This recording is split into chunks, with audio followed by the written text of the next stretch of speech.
Museo del Chopo. Les damos la más cordial bienvenida para una fecha más en el marco de este ciclo que hemos empezado el año pasado y que tiene como título Escribir Mañana. Es la primera fecha del año 2014 y estoy muy contento que Luigi Amara haya aceptado venir. Luigi, como lo saben seguramente ustedes, es poeta, ensayista, editor y más cosas que todas tienen que ver con la lectura y la escritura, animador de eventos, etcétera. El etcétera es muy largo. Me gusta mucho que esté Luigi porque hemos hablado varias veces en recintos distintos de experimentaciones en el campo de la escritura. Hemos hablado junto de Oulipo, de Perec, y finalmente el ciclo que hemos empezado el año pasado tenía y sigue teniendo como propósito reflexionar, ayudar a tener claves para entender cómo va evolucionando la escritura literaria, no solamente hoy, pero qué podemos proyectar para el futuro. Y eso tanto en el campo de la escritura misma, de cuál es el papel de un escritor hoy, cómo un escritor se puede ubicar en la sociedad, tanto eso como la parte, digamos, de cambios tecnológicos en el campo de la difusión y de la creación misma. Jamás hemos tenido cambios tan radicales desde la invención de la imprenta, dicen, pero por lo menos podemos tratar de, si no lo podemos todavía capturar todo, podemos tener algunas pistas de reflexión que nos permite pensar que la escritura y la lectura van a cambiar, van a evolucionar de un lado u de otro. Entonces, pues primero voy a dejar la palabra a Luigi Amara para que nos des pistas de reflexión y después tendremos una conversación acerca de esos temas y por supuesto después con ustedes, ¿no? Luigi Amara, por Bueno, favor. gracias Filip por la invitación, gracias al Museo del Chopo, a Pacho por la hospitalidad. Cuando Filip me propuso hablar sobre este tema tan amplio de escribir mañana,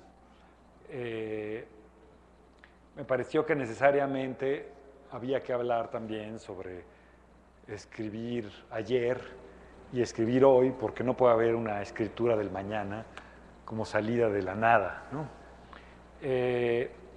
Y pensando un poco sobre qué hablar, cómo abordarlo, me di cuenta que uno de los temas más polémicos en los últimos tiempos en las discusiones en México, y no solo en México, también en España, también en Estados Unidos se ha dado, en Argentina, ha sido la discusión con respecto al plagio, ¿no? Entonces me pareció que era una manera de enfocar la escritura del mañana, justamente viendo por qué el plagio estaba desatando tales discusiones y tales enconos, como el plagio como una especie de síntoma de algo más grande. Entonces, en lugar de hablar directamente del plagio, voy a hablar, digamos, de en qué sentido el plagio es consecuencia de una práctica de escritura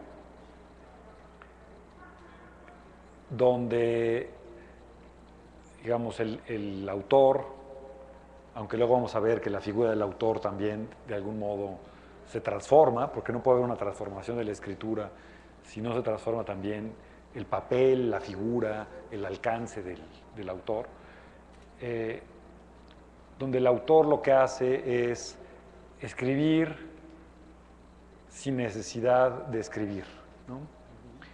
Donde de algún modo parte de una abundancia de textos ya existentes y lo que hace es mezclarlos, recontextualizarlos, intervenirlos, hacerlos circular de otra manera, contrastarlos y demás, ¿no? Pero digamos, la manera como quizá debería haber empezado esta conversación tendría que haber sido, bueno, estamos en un año de muchos aniversarios, de muchos centenarios, justo uno de los centenarios que se cumple, más allá del de paz, que hemos oído hablar hasta el cansancio, se cumple el centenario de nacimiento de William Burroughs, ¿no? De Philip va a organizar un ciclo en la Casa Refugio sobre William Burroughs. Hace más o menos 50 años, William Burroughs, citando a su cómplice Brian Giesing, decía que la literatura tenía 50 años de retraso con respecto a la pintura, ¿no? Eso lo dijo hace 50 años, y si de algún modo consideramos que poco ha cambiado, entonces podríamos decir que la literatura tiene unos 100 años de retraso con respecto a las artes visuales, ¿no? ¿A qué se refería Burroughs, ¿no? Creo que se refería, entre otras cosas, y así es como yo lo voy a abordar, a la estrategia del ready-made. El primer ready-made que hizo Marcel Duchamp tiene ya más de 100 años. Se hizo en el 1913, o sea que tiene 101 años.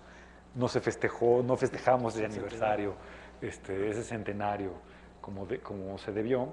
Hizo su célebre rueda de bicicleta. Y podemos ver, digamos, como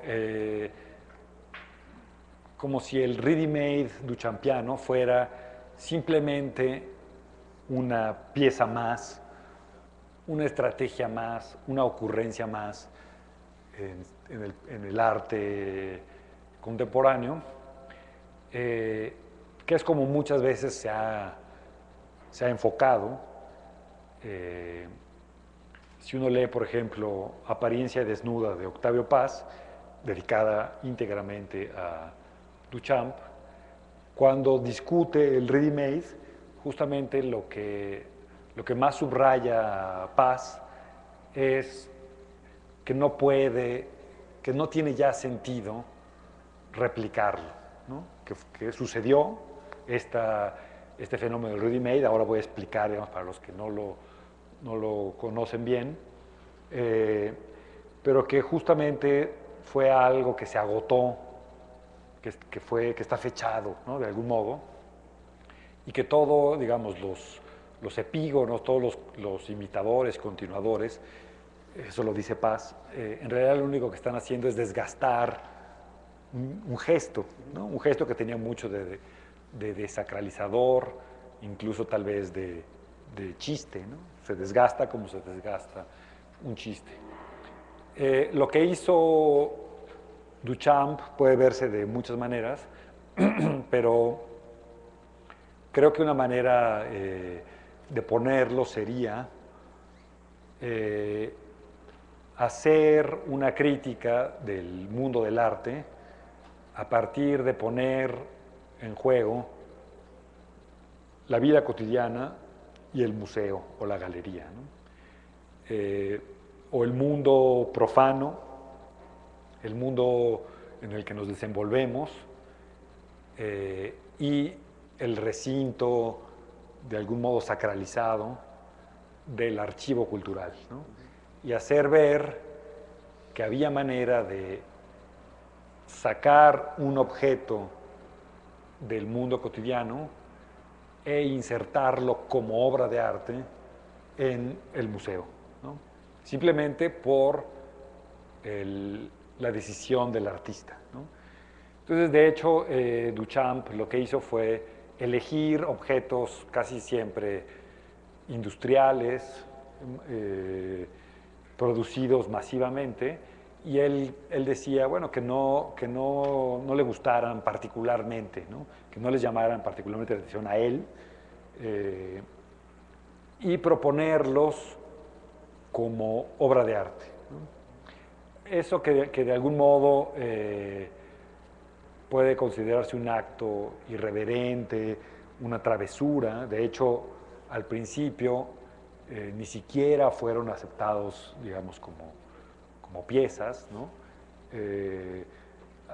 Hay una anécdota ahí muy rara de que él mismo era parte de un comité de evaluación de si se iban a exponer ciertas obras que estaban propuestas, y entre las obras propuestas estaba su célebre fuente, el urinario, firmado por un tal Muth, y él mismo se opuso a que esa cosa fuera expuesta, digamos, consintió que no llegara al museo, ¿no? Pero, digamos, ese gesto, entre otras cosas, lo que hace es cuestionar la idea del oficio del artista, ¿no? Porque en este caso el artista puede no saber ni siquiera dibujar, ¿no? Y simplemente por su decisión, por su convicción, traslada un objeto y lo convierte en una pieza estética, ¿no? También cuestiona la idea de autoría, porque obviamente el migitorio no lo hizo Duchamp, ¿no? Cuestiona la idea de genio, ¿no? o la traslada del lugar, ¿no? Y así podríamos, digamos, seguir enlistando como todo el sistema del arte, cómo fue de algún modo puesto en crisis por un gesto de esta naturaleza, ¿no? Uno puede preguntarse, bueno, ¿y a todo esto qué tiene que ver con la escritura, ¿no? ¿Qué puede tener que ver el ready-made duchampiano con la escritura, y más con la escritura hoy, ¿no? Lo interesante es que a partir de Duchamp, y no necesariamente a partir de 1913, sino poco a poco, el acto del ready-made fue mostrando su importancia, al grado de que la gran mayoría del arte contemporáneo podría ser visto como una continuación o una reactivación del ready-made, ¿no? Digamos, muchísimas de las piezas de Gabriel Orozco, ¿no? Digamos, para no salir del ámbito mexicano, la caja de zapatos de Gabriel Orozco en la Bienal de Venecia es claramente un ready-made, ¿no? Tomar una caja de zapatos vacía, sacarla del mundo profano, el mundo cotidiano, y abandonarla en medio de la Bienal de Venecia, un poco a ver qué pasa, cómo este objeto de la vida diaria es percibido estéticamente o como una provocación dentro del archivo cultural. Lo mismo podríamos decir de, no sé, Teresa Margoles, ¿no? El gesto de tomar unas cobijas de encajuelados y ponerlas en el museo es también un ready-made, o tomar un muro baleado por el narco, sigue siendo este mismo procedimiento. Hay, bueno, desde luego el arte pop, Warhol, ¿no? Toda esa serie de artistas estaban de algún modo trabajando en la lógica del ready-made, ¿no? Hay autores, como este autor que traigo aquí, que se llama Boris Groys, un filósofo ruso-alemán, que de hecho insisten en que el ready-made no es una estrategia más, no es una estrategia artística más, sino que se convirtió una vez que existió, una vez que se fueron entendiendo sus alcances y lo que estaba haciendo, ¿no? Esta especie de cortocircuito entre el archivo cultural y la vida profana, sino que se convirtió en el método de innovación artística. No por excelencia, sino el método. Entonces, según muchos teóricos y filósofos del arte, vivimos en la era del ready-made, ¿no? Dice, por ejemplo, no debe entenderse la referencia a Duchamp como la afirmación de que la estética y el método del ready-made son mejores que cualquier otra estética o método. Al contrario, todo lo que se ha dicho hasta ahora debe servir para dejar claro que la estrategia de la innovación, tal y como se la practica desde Duchamp, es universal y está en el fundamento de cada gesto innovador, con independencia de cómo el propio Duchamp la pusiera en práctica para alcanzar sus específicos objetivos artísticos, ¿no? Esta declaración es, si quieren, polémica, pero por lo menos es contundente, ¿no? Es decir, el arte no ha podido escapar del ready-made, ¿no? Su manera de crear cosas nuevas ha sido todavía acudir al mundo cotidiano para ver de qué manera extraer del mundo cotidiano algo con la suficiente fuerza, con la suficiente ordinariez, con la suficiente halo profano para insertarlo en el museo y que algo suceda, ¿no?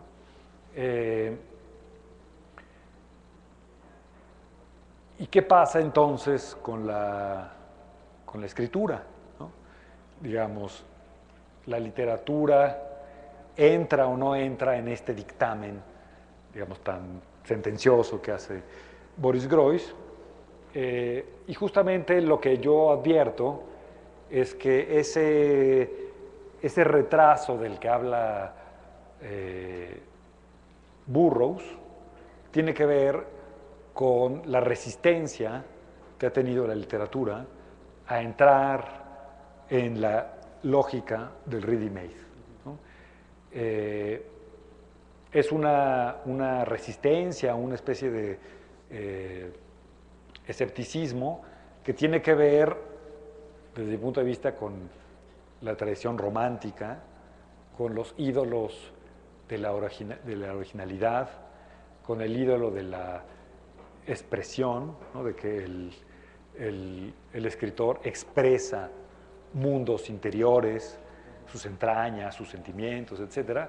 Y también creo con el hecho de que el escritor trabaja con palabras, con lenguaje, que muchas veces, con un lenguaje, digamos, que usamos en la vida cotidiana, que muchas veces nos impide ver con claridad qué es lo profano y qué no, ¿no?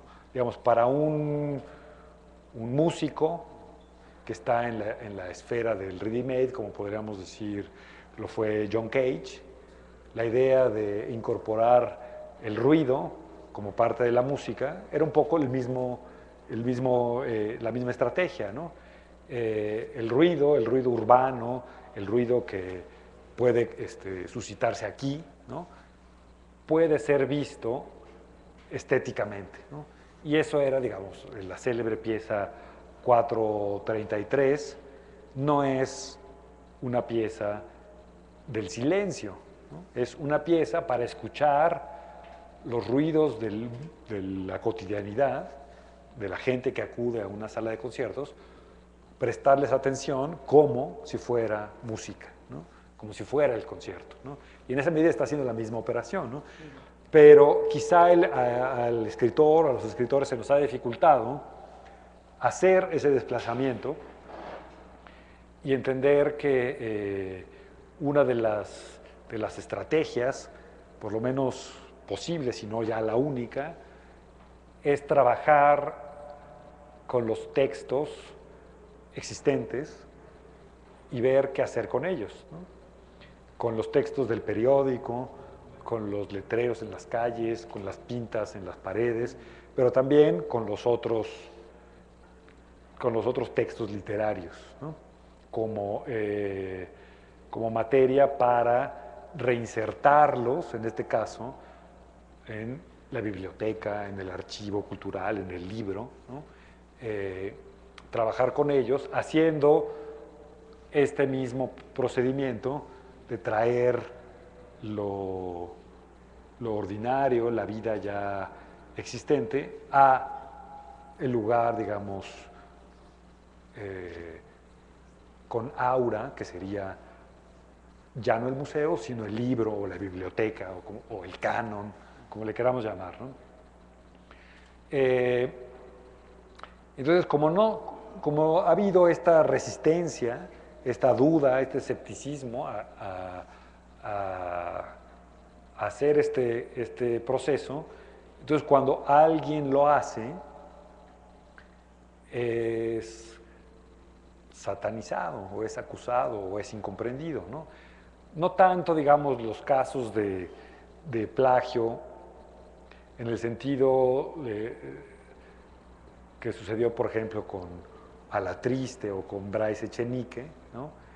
Que simplemente lo que hicieron ellos fue tomar un texto de otro autor y firmarlo para ganar una lana, ¿no? Eso obviamente no es una estrategia artística, ¿no? El ready-made es una forma, digamos, de reproducir algo o trasladar algo, pero con la búsqueda de que esa copia produzca algo más estéticamente, ¿no? Y obviamente Bryce Echenique fusilándose un artículo, debo confesar que se fusiló un artículo mío, ¿no? Ahí está pero bueno, a mí no me afectó en lo más mínimo, me pareció que estaba bien. De hecho, yo lo acusé no, digamos, yo lo acusé de que se había tardado en hacerlo, porque existe un juego que Philip habrá oído de él, que era el que decían los miembros del Ulipo, que era el plagio por anticipación, ¿no? O sea, en lugar de que te plagian ya que lo hiciste, digamos, tú acusas al que lo hizo primero de que te plagió anticipadamente, ¿no? Jugando con la idea de que en realidad no está claro nunca cuál es el original y cuál es la copia, ¿no? Entonces yo jugué con los plagios de Bryce, yo jugué a que yo había sido el plagiario por anticipación, ¿no? No ese tipo de plagio, que en realidad, digamos, lo que me parece importante señalar es que ese tipo de plagio no pretende cuestionar ni desestabilizar en lo más mínimo el sistema de la autoría, el sistema de lo que es una obra, sino simplemente perpetuarlo. Es una triquiñuela de unos listillos, ¿no? Que creen que no van a ser descubiertos, entonces simplemente, porque les da hueva, básicamente, copian, ¿no? Ahora se sabe que en realidad esos plagios tenían que ver en realidad con un asunto para ellos obviamente más truculento, que era el negro literario, ¿no?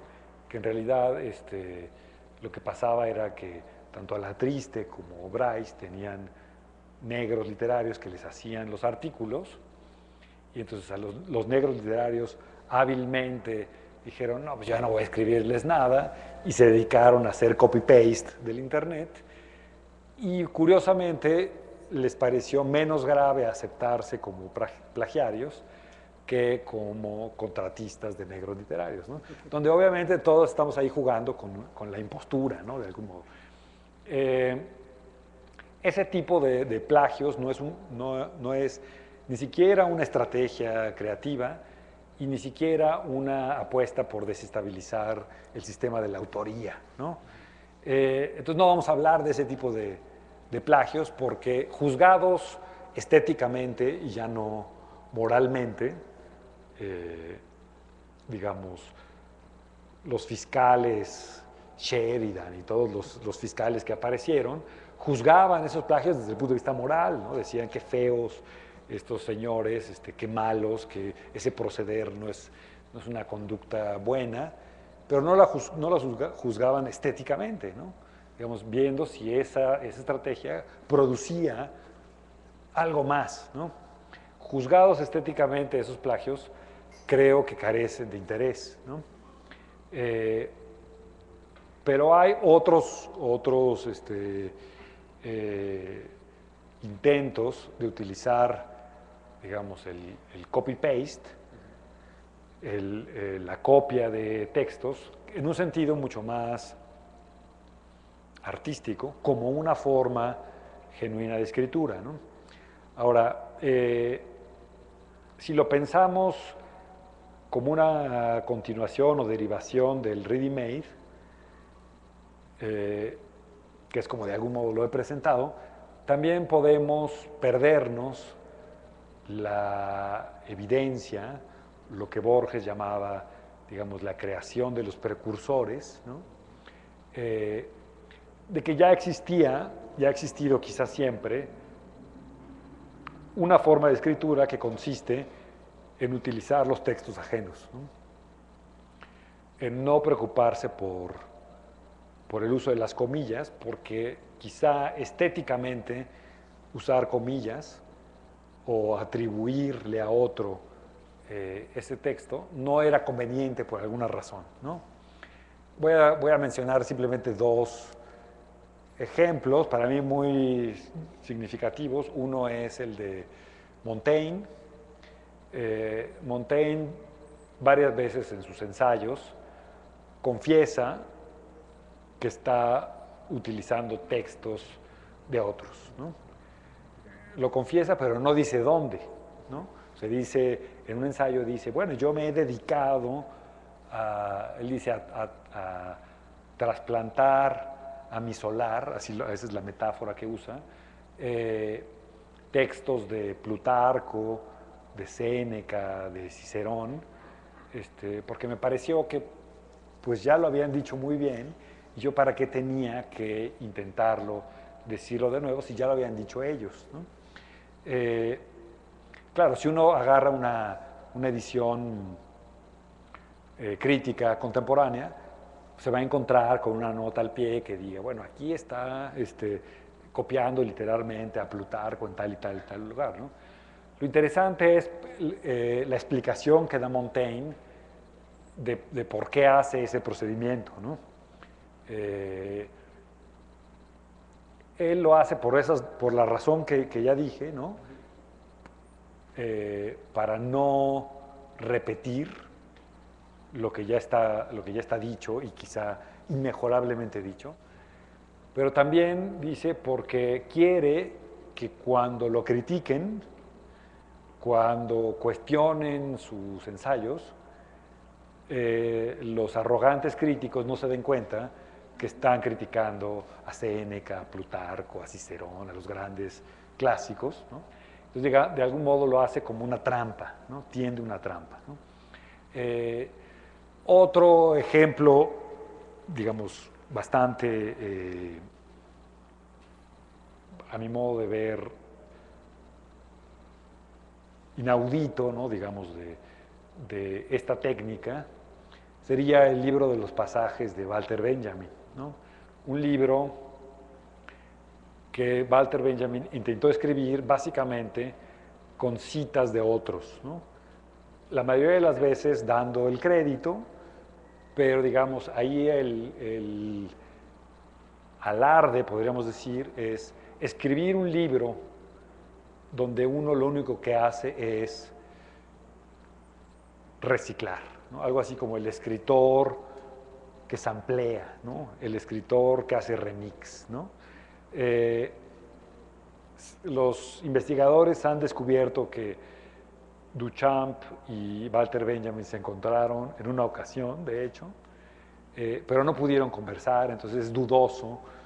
Eso para mostrar que, digamos, no necesariamente está ligado a Duchamp, pero sí a la estrategia de utilizar los textos ajenos como un material propio, ¿no?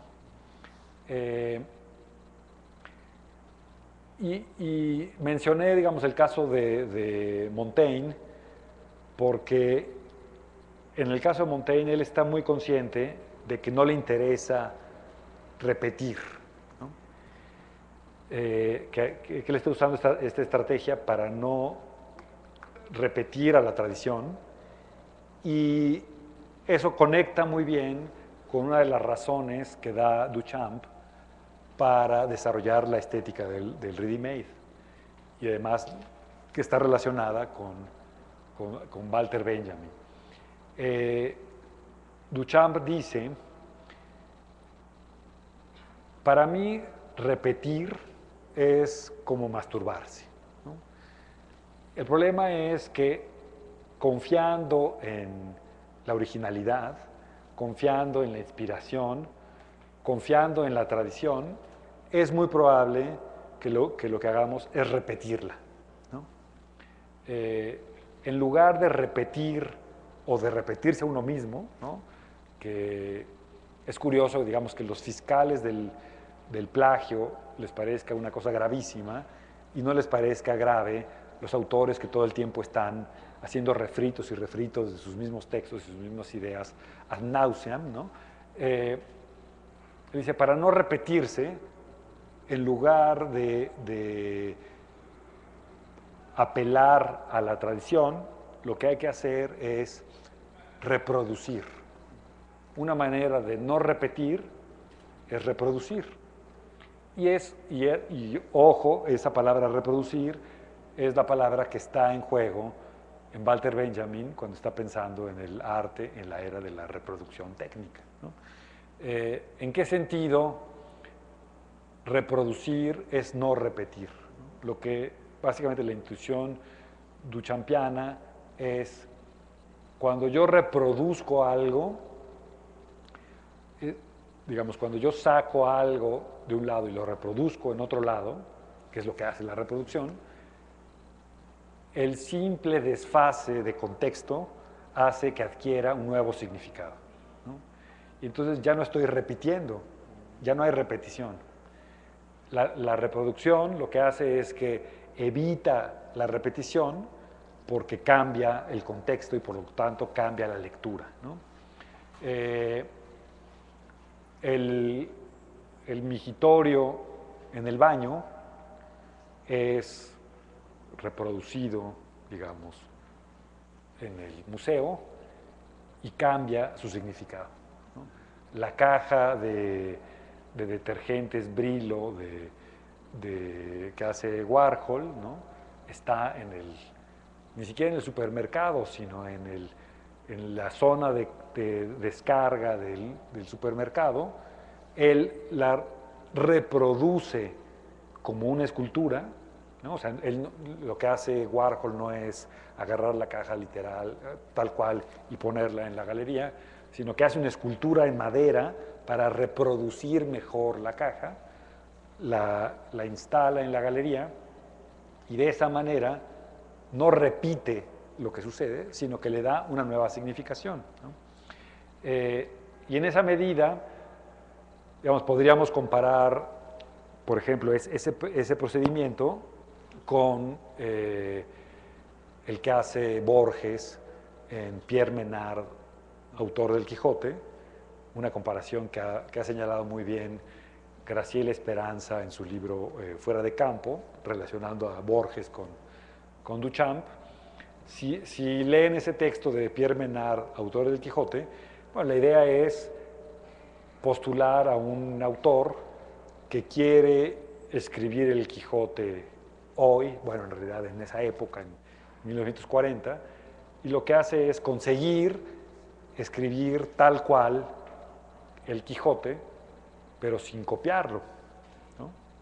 Sino reproduciendo su sensibilidad, su mente, etcétera, al punto de que lo que escribe Pierre Menard son 2 capítulos exactos del Quijote, ¿no? Entonces la astucia de Borges es justamente decir, Cervantes escribe esto, Pierre Menard, en cambio, escribe esto otro, pero en realidad es lo mismo, es el mismo párrafo, ¿no?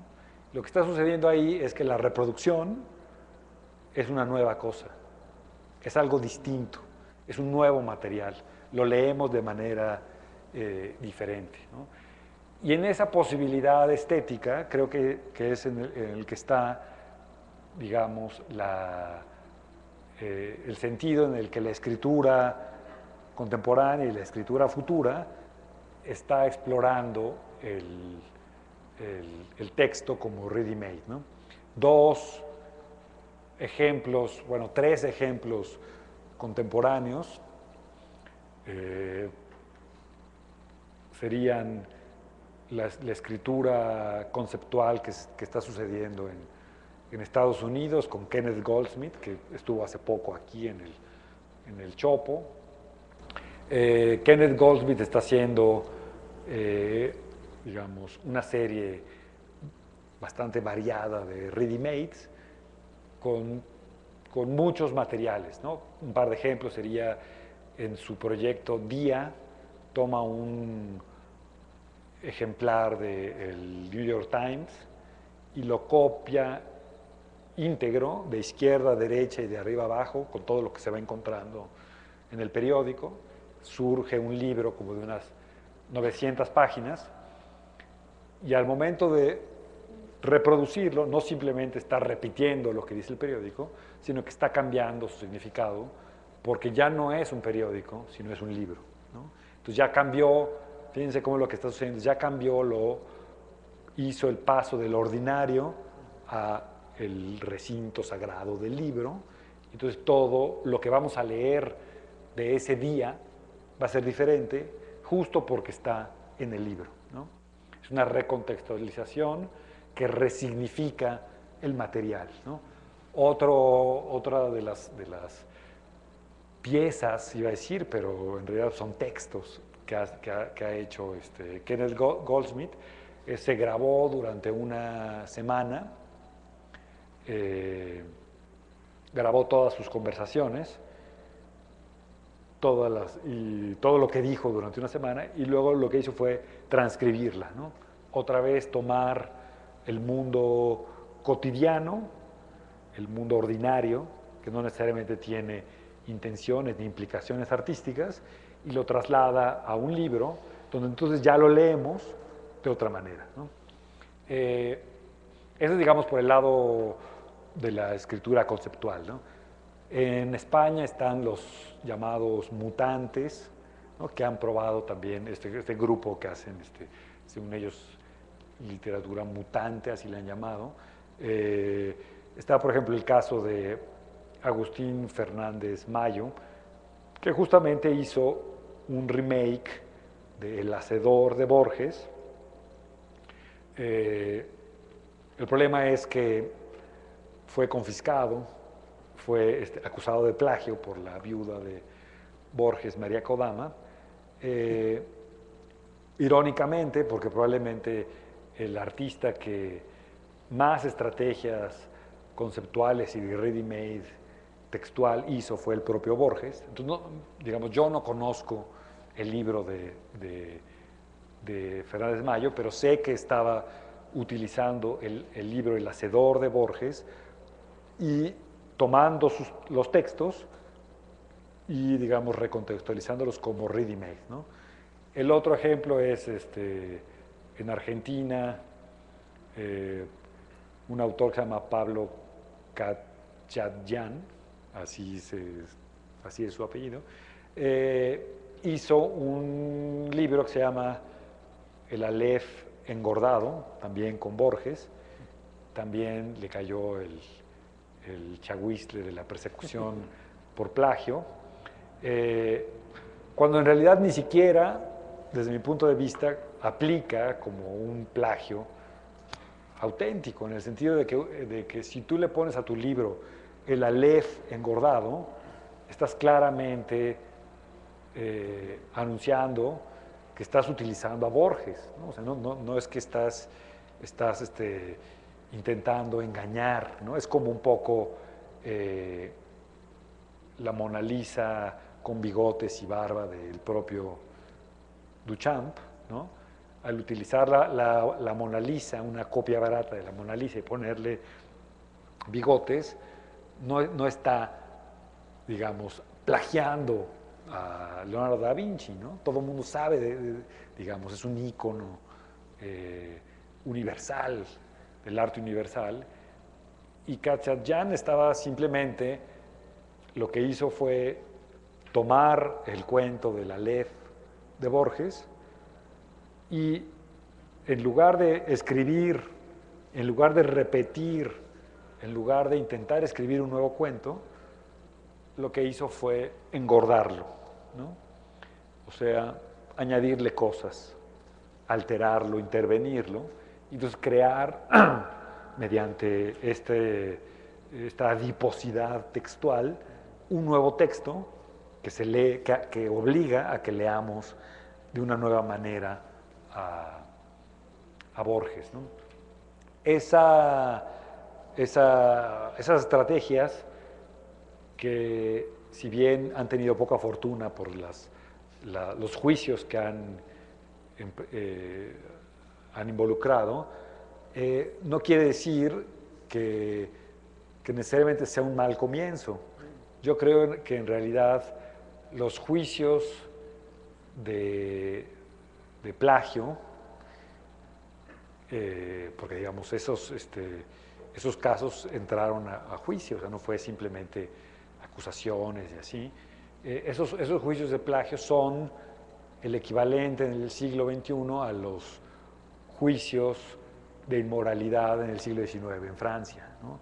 Así como se enjuició a Baudelaire y a Flaubert por inmoralidad, hoy se enjuicia por plagio, ¿no? Justamente porque no se acepta como una costumbre buena dentro de la literatura todavía un procedimiento que es un procedimiento estético, ¿no? Yo quiero saber si el juicio por ejemplo, de Pablo Khatchadjian está grabado, porque lo que quiero es reproducirlo y publicarlo, digamos, como se han publicado los juicios de Flaubert y Baudelaire, que son grandes piezas literarias, ¿no? Digamos, el fiscal era, obviamente, un gran crítico, ¿no? Porque para formular ese tipo de acusaciones tenía que armar unos argumentos bastante complejos, pero digamos, en el equipo de defensa de Khatchadjian había, pues digamos, se consiguió como un dream team literario. Está César Aira, por ejemplo, en su defensa, en el juicio. Entonces yo creo que si uno lograra reproducir ese juicio, tendríamos como una pieza literaria bastante interesante de lo que está sucediendo, ¿no? Y lo que observo es que la abundancia de textos, digamos, no solo de textos literarios, sino de textos en todos lados, en las redes sociales, en el periódico, en los correos electrónicos, en general la abundancia de textos en mensajes de celular, la abundancia de textos que vemos por todos lados, augura que cada vez más las estrategias literarias van a incorporar de un modo u otro la idea del texto como ready-made, y lo van a utilizar como, y va a ser utilizado de un modo más consciente, como una estrategia propiamente, para crear nuevos textos, ¿no? Simplemente a través de la reproducción íntegra, por ejemplo, ¿no? Un intercambio de emails que luego se reproduce y se convierte en un libro, o a través de lo que Duchamp llamaba el ready-made asistido o intervenido, que era tomas cosas y les haces algunos ajustes, algunas maniobras y creas una nueva pieza, ¿no? Entonces creo que poco a poco ese desfase de 100 años que vive la literatura se irá salvando, justamente porque la innovación tecnológica del copy-paste lo va a propiciar y lo va a hacer además imparable, ¿no? Cuando Walter Benjamin empieza a reflexionar sobre la reproductibilidad técnica, tiene en mente la fotografía, tiene en mente, digamos, la producción industrial de objetos, y quizá ese análogo que faltaba en la literatura existe ya desde hace unas décadas con el procesador de texto y la posibilidad de hacer copy-paste, ¿no? Esa herramienta lo que está dando es que la reproducción sea imparable y que por lo tanto los usos artísticos y literarios de esa herramienta empiecen a ser cada vez más importantes, cada vez más visibles y que cada vez más una serie de autores se planteen cómo utilizar esa técnica como herramienta de escritura, ¿no? Eso es como para comenzar. Qué buena introducción, si funciona eso, ¿no? ¿Sí? ¿No? ¿Ya? Ah, ya. Pues muchas gracias a Luigi por esta introducción, como él la llama. Sería como cambiar, ¿no? La introducción es la parte principal y después el desarrollo van a ser 15 minutos, ¿no? Yo creo que planteas a través de este enfoque del plagio, de la copia, del reciclaje, de una forma u otra, hay varias preguntas que creo que son muy apasionantes. Y efectivamente tiene que ver todo lo que has dicho sobre la idea de autoría. Hoy en día, ¿quién es autor de qué? Un amigo que sigue esas cosas que se llaman Twitter, me decía que hay gente que pone a veces un haiku o un pensamiento de alguien famoso sin citarlo, digamos, como si fuera de él, ¿no? Una frase extraordinaria de Lichtenberg y de repente pues dices, wow, finalmente yo pensaba que era un tarado, pero no, mira lo que piensa. Entonces es muy interesante la desviación y yo creo que el núcleo de todo lo que tú has dicho viene de esa interrogación sobre la figura del autor. Efectivamente estamos demasiado acostumbrados a la idea romántica de una persona que tiene que trasladar sus fantasías, sus angustias, etcétera, sobre la página y lo transmite así. Si vamos mucho más atrás, pues todos sabemos que la Ilíada y la Odisea pues es un señor Homero, pero no sabemos si eran varios, si es uno, etcétera, etcétera. Y finalmente no era tan importante, el texto era central. Sí. Sin hablar de mucha poesía provenzal que no sabemos bien quién las escribió. Entonces es interesante ver que quizás se replantea esto de finalmente será tan importante la autoría de alguien.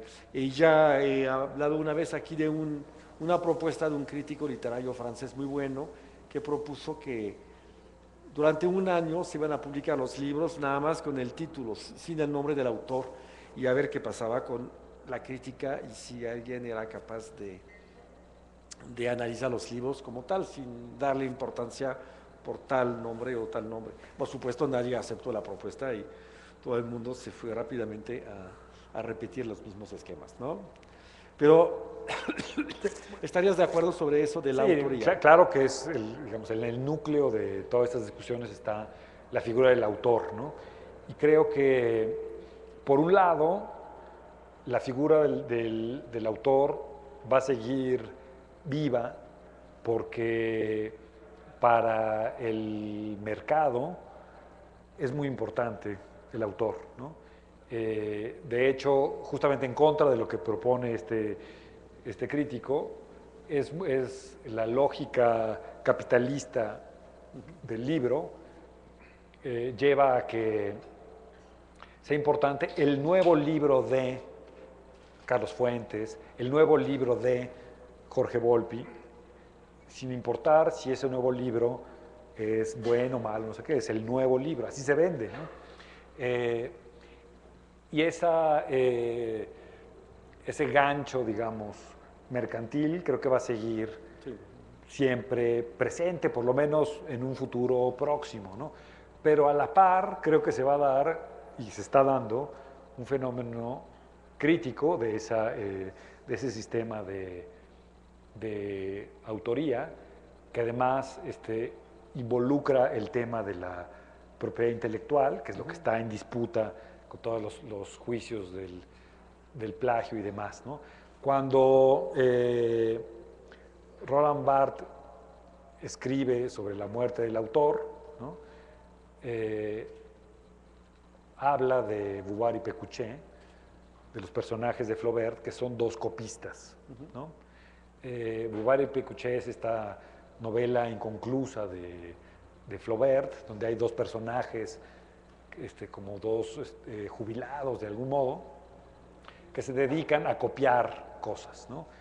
Y Roland Barthes retoma esa figura y justamente dice la muerte del autor va a implicar este proceso de copiado o de reproducción, como lo diría Duchamp, ¿no? Creo que la forma como se ha interpretado mayoritariamente la muerte del autor de Barthes en la vida contemporánea es como un rechazo a la expresión, ¿no? Como un rechazo a que el papel de un autor es darle voz a sus mundos interiores, ¿no? Una de las antologías, digamos, canónicas que ha hecho Kenneth Goldsmith es justamente contra la expresión, ¿no? Entonces, esa figura de un autor que de algún modo habla de sus dolores, de su infancia, de su mundo, creo que va a ser cada vez más combatida por digamos, impulso transgresor del concepto de autoría, ¿no? Ahora, es interesante porque muchas veces se habla de apropiación cuando se está hablando, digamos, del manejo de textos ajenos, se habla de apropiación, ¿no? De que yo me apropio este párrafo, lo integro, digamos, a mi texto, ¿no? Y en un libro reciente, Cristina Rivera Garza ha desarrollado el concepto de desapropiación, como para oponerlo a, de algún modo, si yo como autor tomo textos ajenos, los incorporo a mi escritura, pero sigo firmando como Luis Llamara, en realidad, de algún modo, sigo jugando el juego del mercado, de la autoría y del sistema, digamos, convencional, ¿no? Mientras lo que propone Cristina, que es una idea sugerente que ahí lanzo, es entenderlo como desapropiación. O sea, digamos, si de algún modo lo que está en juego es de quién es el texto, de quién es el lenguaje, en lugar de apropiármelo para sacar un rédito económico, ¿no? A través de los derechos de autor y demás, apropiármelo, pero para liberarlo, para que circule de otra manera, para que se reintegre, digamos, a la comunidad de donde surgió ese tipo de textos, ¿no? Entonces creo que también por ese lado va a cuestionarse cada vez más la autoría, ¿no? En el caso de Montaigne, que fue el que cité en un comienzo, es muy interesante que está ligado sus sus apropiaciones, sus plagios, digamos. Él obviamente no usaba estas palabras, a una crítica a la autoridad. Digamos, la autoría es obviamente lo que detenta la autoridad, ¿no? Entonces, frente a un mundo medieval basado básicamente en la cita, ¿no? En lo que dijo Aristóteles, en lo que dijo el tal y tal autor, lo que busca Montaigne es cuestionar, poner en jaque la autoría, justamente para que se diluya la autoridad, ¿no? Y creo que es muy, muy importante lo que está haciendo Montaigne, porque su idea de ensayo, ¿no? Este género que de algún modo inventa o que digamos podemos convenir que inventa, es posible gracias a que se desentiende de la autoridad, ¿no? Si yo puedo pensar por mí mismo, si yo puedo probar las cosas por mí mismo, eso significa el ensayo, ¿para qué apelar a lo que dijo Platón o Aristóteles, ¿no? Entonces está imbricado el proyecto, y esa crítica a la autoría bajo la forma de la autoridad da lugar al ensayo, género que sigue vivo y que seguimos, digamos, discutiendo, practicando y reinventando, ¿no? Sí, exacto. Y otra reflexión. Primero también quisiera citar la gran novela de Perec, ¿no? La vida de instrucciones de uso, porque adentro del texto, si no me equivoco, son 144 frases que vienen de 12 autores distintos y que mete, sin citarlos tampoco, hay 12 frases de Malcolm Lowry, hay 12 frases de Michel Léris, pero nunca dice, fue cuando se murió y que se pudo acceder a sus borradores que se vieron que esas frases estaban dentro del texto. Que finalmente la literatura y la escritura se vuelve un arte combinatorio de textos de los demás y que uno trata de... Como un sampleo, ¿no? Exacto. Y la segunda gran pregunta que me hice cuando hablabas es esta. Dado el estatus social de la escritura literaria hoy, da la impresión de que, y en particular la poesía, me da la impresión de que se está viendo mucho a sí misma. Es un arte que está muy concentrado sobre sí mismo y muchas veces hay textos poéticos. En México, por ejemplo, Francisco Hernández lo ha hecho, usando figura de tal o tal poeta y escribe sobre este poeta, y a partir de la obra de este poeta se ve en el campo narrativo también. Hay cada día más escritores que quieren escribir sobre autores literarios sin hacer biografía tampoco, ni inventar cosas. En España, pues Vilamatas lo hizo con Oberwalser y Emmanuel Bove, y en Francia, Pierre Michon sobre Rimbaud, sí. Y en muchas partes hay algo así. ¿Tú crees que estamos asistiendo a un fenómeno que sería la literatura se sube encima de la literatura y va a escribir sobre la literatura y a partir y con la literatura? Yo creo que tus dos preguntas están relacionadas y creo que una manera fácil de relacionarlas es a través justo de Georges Perec y el Ulipo. Bueno, Georges Perec, cuando publicó Las Cosas, declaró que él quería ser Stendhal, ¿no? Él no es que quisiera escribir como Stendhal, él dijo, quiero ser Stendhal, ¿no? Lo mismo, bueno, Borges, de manera célebre, dijo, yo quise ser Macedonio Fernández, yo quise ser un autor español del siglo XVI, no escribir como, ser, ¿no?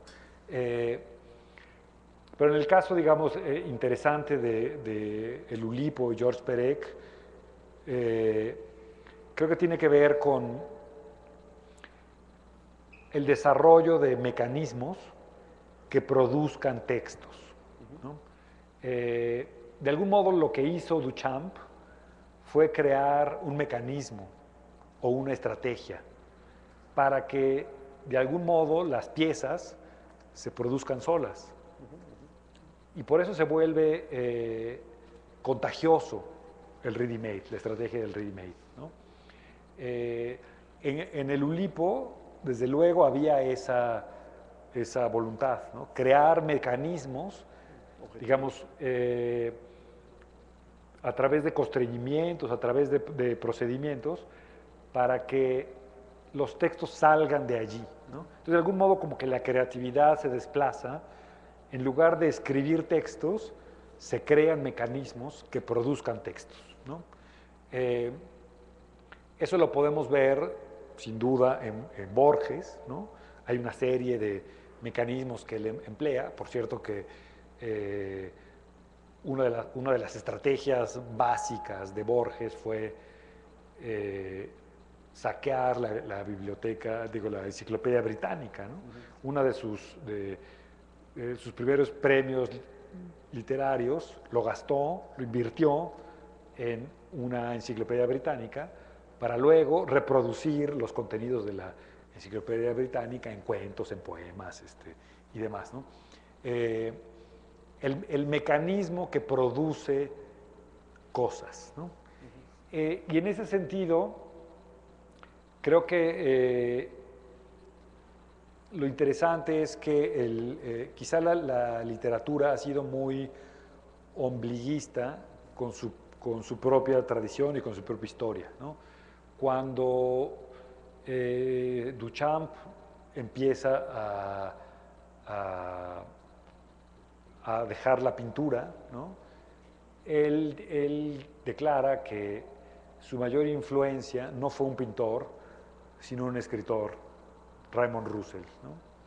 Él está buscando, a él le interesa el mecanismo que usa Raymond Roussel para escribir Impresiones de África, que además es un mecanismo, digamos, es un sistema que él tiene, incluso también para evitar la inspiración, es casi al azar, con una especie como de parecido entre las palabras. Él utiliza este sistema que le da una gran libertad, y Duchamp, en lugar de atender a la tradición pictórica, voltea a la escritura, ¿no? Obviamente también está detrás un poco Mallarmé, ¿no? Detrás de Duchamp, ¿no? Con la idea de obra abierta, ¿no? Con la idea de una obra que la completa el lector, ¿no? Que está muy claramente ya en Mallarmé, y que convierte al lector en un poeta, en un cómplice de la obra, ¿no? La obra no está cerrada, ¿no? Yo diría que lo interesante es que cuando empezamos a concebir la literatura y el arte como una serie de procedimientos, como una serie de estrategias, entonces puede haber esta, digamos, promiscuidad entre disciplinas. Entonces la literatura ya no solo voltea a la literatura, sino que puede voltear, como creo que está pasando, a las artes visuales, a la música, ¿no? Algo que es bastante llamativo, creo yo, de un autor, por ejemplo, como John Cage, es que independientemente de que nos guste o no sus obras, nos sugiere cosas, aun cuando no seamos músicos, aun cuando no estemos trabajando en la materia sonora, porque entendemos sus procedimientos, ¿no?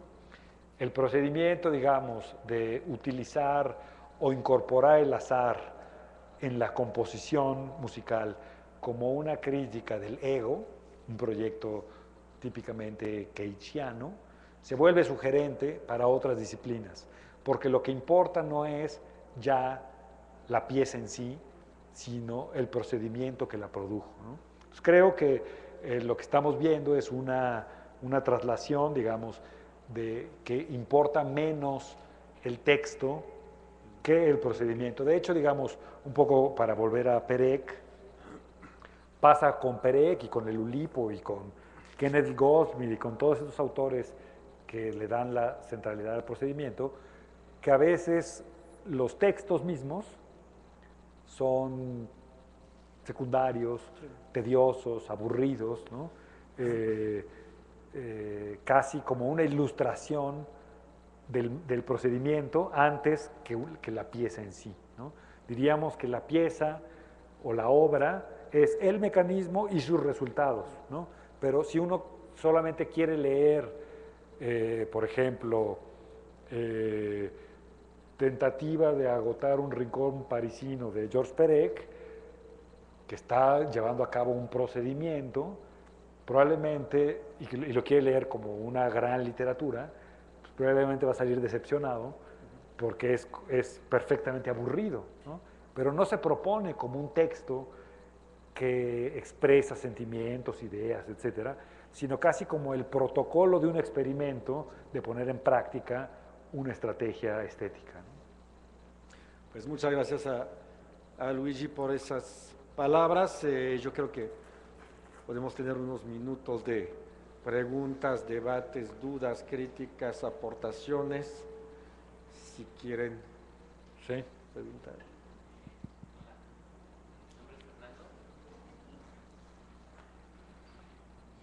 Hola, mi nombre es Fernando.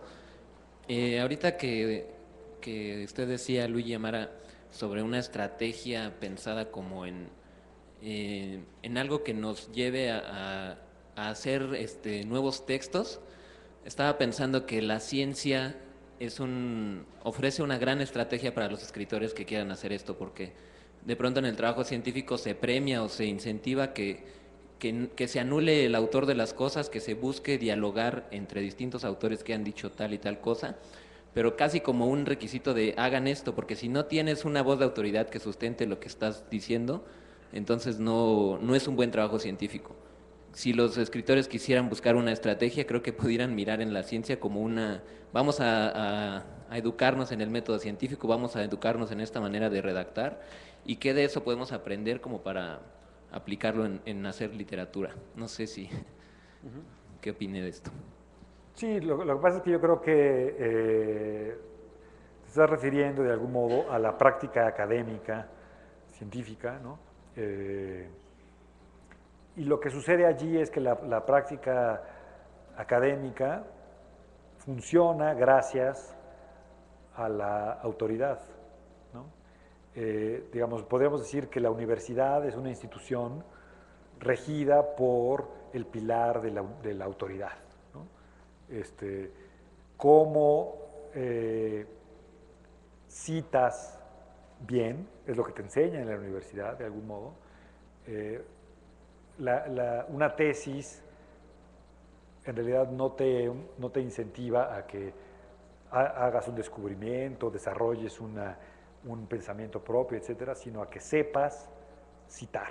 Ese es el aprendizaje, digamos, de la universidad. Y aprender a citar significa aprender a dar el crédito, o sea, aprender a apoyarte en la autoridad, ¿no? Todo el sistema jerárquico universitario, de algún modo, es una serie de autoridades que son los sinodales, el asesor de tesis, que te dice, sí, ya sabes citar bien, ahora ya pasas a nuestro escalafón, ya eres licenciado, luego otro grupo, digamos, jerárquico, hasta que finalmente ya eres doctor o honoris causa, lo que sea. Es una estructura basada en la autoridad. Creo que la diferencia está en que como estrategia artística, justamente una de sus vertientes es cuestionar la autoridad y la autoría, ¿no? Si de algún modo la ciencia aceptara que el conocimiento es una creación colectiva, podríamos estar de acuerdo, ¿no? Que hay una coincidencia. Pero en realidad el autor que escribe su texto científico, aun cuando sea, digamos, entrenado en el ejercicio de la impersonalidad, termina firmándolo y termina recibiendo, digamos, su puntaje, si publicó en la revista especializada, digamos, sigue manteniendo la lógica de la autoridad, ¿no? Mientras que en el en el arte, creo que una de las vertientes, no todas, apuntan justamente a devaluar esa importancia, ¿no? Entonces, de algún modo habría cercanía, pero desde otro punto de vista creo que hay un abismo que separa a las prácticas, ¿no? Yo, por ejemplo, defendería que el plagio está bien perseguirlo en la universidad, ¿no? Porque de eso se trata el juego de la universidad, de citar, ¿no? Si violas el juego de la cita, se derrumba la universidad, ¿no? Lo que pasa es que ni la literatura ni el arte tienen que jugar ese juego, ¿no? De allí que sea a veces risible azotarse por el plagio en la literatura. Digamos, ¿cuántos músicos, cuántos artistas visuales no se habrán reído de las discusiones de plagio que se han dado en fechas recientes, como diciendo, bueno, esa es una discusión superada hace muchísimo tiempo? Pero es una discusión que no podría superarse tan fácilmente en la universidad, a menos que la universidad cambiara completamente, o sea, que ya no tuviera esa estructura, ya no se basara en la idea de tesis, ¿no? Digamos, si el día en que uno pueda titularse, doctorarse con un ensayo al estilo Montaigne, entonces ya la universidad se habrá derribado y podrá aceptar el plagio y la intertextualidad de esa manera, ¿no? ¿Otra? ¿Pacho?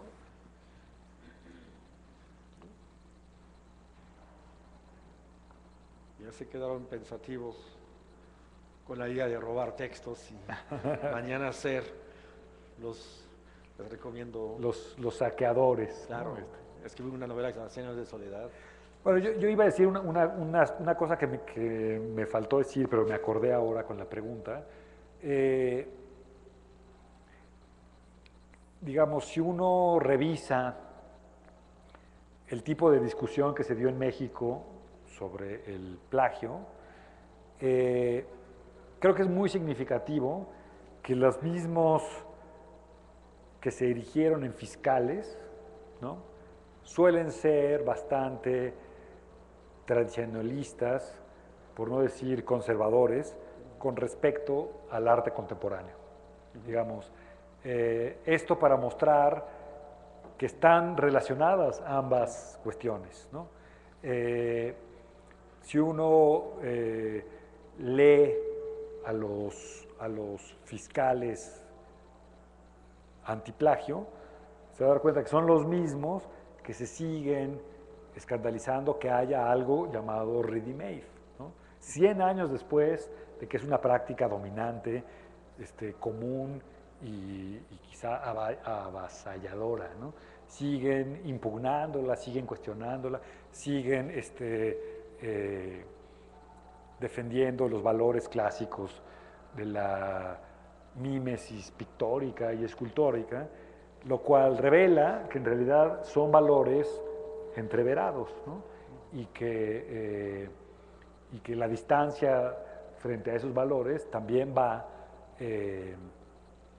digamos, en paquete, ¿no? Un aspecto más, pero que es casi obvio, es que son los mismos que defienden la propiedad intelectual, ¿no?, y que tienen, digamos, lo que en ciertos círculos se denomina como una visión derechista de los derechos de autor, ¿no?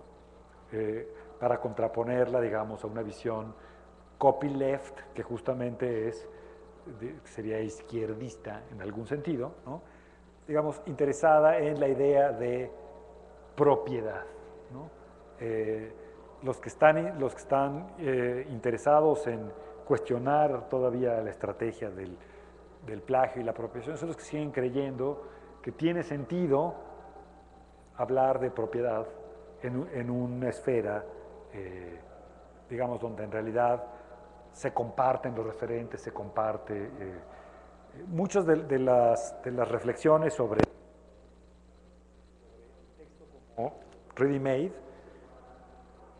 se preguntan cosas como, en última instancia, ¿de quién es el lenguaje? ¿No? El escritor usa el lenguaje cotidiano, el lenguaje compartido, ¿y de quién es? ¿No? ¿Por qué de algún modo ¿cómo se dice? Lo expropia, ¿no? Para decir esto es mío? O otra manera de ponerlo sería decir, en realidad toda escritura es ya reescritura, ¿no? Y si ya toda escritura es reescritura, pues simplemente hay que seguir en la misma lógica hasta llevarla a sus últimas consecuencias, ¿no? Pues muchas gracias Por allá hay a Luigi. Otra pregunta.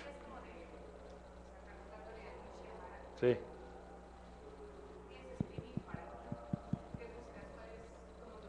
Ahora con los escritos, ¿no?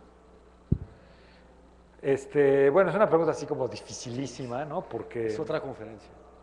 porque, o sea, creo que uno busca cosas muy diferentes y además cambiantes, ¿no? Pero creo que una de las cosas, digamos, que más me han interesado ha sido justamente poner en tensión lo que aquí he llamado el archivo cultural y el mundo ordinario, ¿no? O sea, esa estrategia duchampiana, pero que también está en los dadaístas en general, creo que es algo que me ha interesado, ¿no? Por ejemplo, escribí un libro que se llama A Pie, que consiste en una serie de caminatas sin rumbo por la ciudad, ¿no? Donde obviamente es el mundo ordinario que entra al mundo poético, de algún modo, ¿no? Las derivas, ¿no? Pero trasladadas al poema, ¿no? Digamos, es como una especie de registro de los paseos en el mundo ordinario como un poema, ¿no? Otro ejemplo sería un libro que acabo de terminar, que se llama Historia descabellada de la peluca. Fue justamente hacer desde un pensamiento filosófico, ¿no? Acercarse a un tema impensable desde la filosofía, como es la peluca. Un tema frívolo, no esencial, secundario, pero además que, digamos, dentro de la filosofía ha sido tachado de impensable, no digamos de banal solamente, sino de impensable.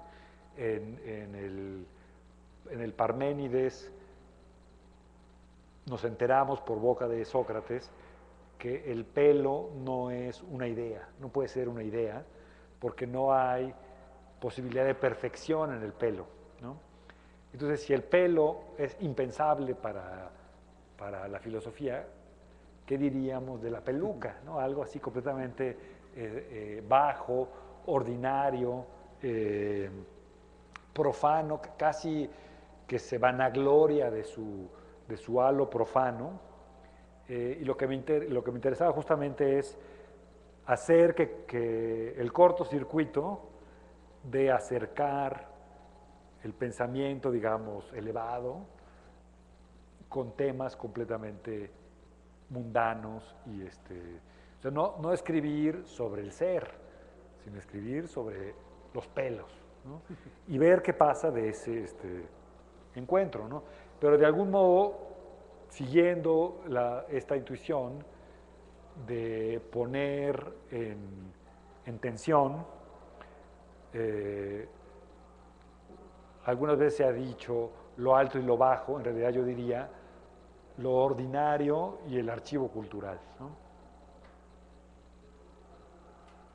Bueno, después de este anuncio, casi el comercial de los libros por venir, muchas gracias, Luigi, por haber venido hasta aquí. Fue un gran gusto. Gracias. Y avisarles que seguiremos pensando en este campo el 4 de junio estará aquí Mario Veratín, que es otro gran manipulador de textos y que también tiene bastante que ver sobre artes plásticas y sobre Duchamp, sobre el cual ha escrito, etcétera, etcétera. Así es que creo que seguiremos la conversación hablando de puntos de vista distintos, pero enfocando a cosas que se parecen bastante. Buenas noches, muchas gracias a todos.